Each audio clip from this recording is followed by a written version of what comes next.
Voilà, on passe maintenant à notre page des sports et on commence par du football avec un communiqué publié aujourd'hui par la Confédération africaine de football au sujet de la tension entre le Maroc et l'Algérie qui fait couler beaucoup d'encre. Bonsoir Lise-Laure. Bonsoir Dominique. La CAF annonce, je cite, qu'elle va mener des investigations pour voir si les déclarations politiques et les événements de la cérémonie d'ouverture du CHAN violent les statuts et les règlements de la CAF et de la FIFA. Alors pourquoi ce communiqué? Tout simplement parce que la CAF a été saisie par le Maroc pour deux fêtes qui se sont déroulées lors de la cérémonie d'ouverture du CHAN vendredi dernier.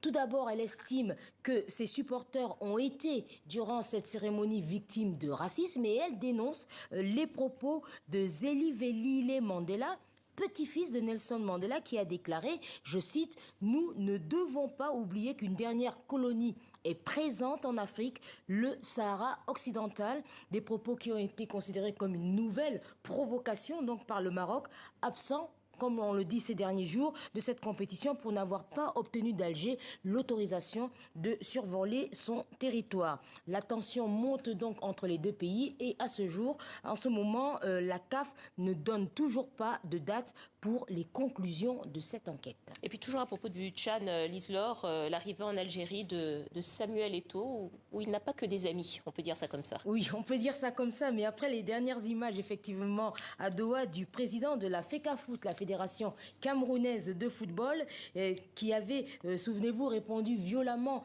à un youtubeur algérien qui l'avait agressé, Samuel Eto'o se savait attendu. Il est donc arrivé ce matin à Alger pour soutenir les Lions indomptables qui livreront demain leur premier match sur la candidature de l'Algérie à la CAN 2025 et sur les relations que la FECAFOOT entretient avec la Fédération algérienne de football. Samuel Eto'o a répondu sans détour à la presse, aux équipes de Kamel Zaïd. Notre correspondant, on écoute.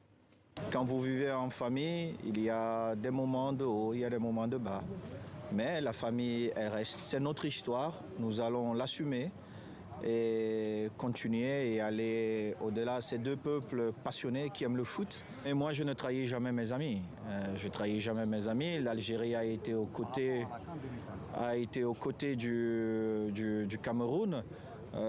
Quand on traversait un moment difficile lors de la CAN au Cameroun.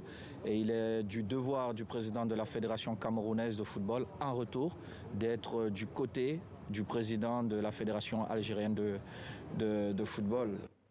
Voilà, et puis sur le terrain, au programme de ce championnat d'Afrique des Nations, une seule rencontre dans le groupe C en raison, on venait de le dire, de l'absence du Maroc. Le Madagascar affronte donc en ce moment le Ghana. Le match est en cours et donc à la mi-temps, les Barréas menés par 1-0. Et puis en France, en Ligue 1, Lise-Laure, Angers a encore perdu aujourd'hui. Le club français, donc, dans lequel évoluent deux internationaux marocains qui ont brillé au dernier mondial. Effectivement, demi-finalistes au mondial au Qatar, les Lions de l'Atlas, Ounaï et Bouffal, sont pourtant derniers de Ligue 1, battus aujourd'hui une nouvelle fois à domicile par Clermont Foot, 2-1. 11e défaite d'affilée pour Angers. Sofiane Bouffal a pourtant réduit le score en fin de match. Angers va-t-il réussir à conserver ses mondialistes, notamment le milieu de terrain Bouffal, très convoité en Europe, tout comme Ounaï, son équipier? Écoutez la réponse de l'entraîneur d'Angers, propos recueillis par Karim Baldé. Les sollicitations, elles sont là, elles existent. Voilà, il faut que les trois parties soient d'accord. À partir du moment où les trois parties seront d'accord, voilà, s'il doit nous quitter, malheureusement, ça veut dire qu'on aura bien travaillé aussi et que Sofiane, s'il peut nous donner un coup de main sur les matchs qui arrivent, avant de partir, voilà, c'est tout le mal que je lui souhaite en tout cas. Mais voilà, c'est un garçon qui s'implique, qui montre qu'il aime le club, c'est aussi un enfant du SCO et ça, c'est intéressant. Merci beaucoup Lise-Laure. Merci. Je vous dis à la semaine prochaine.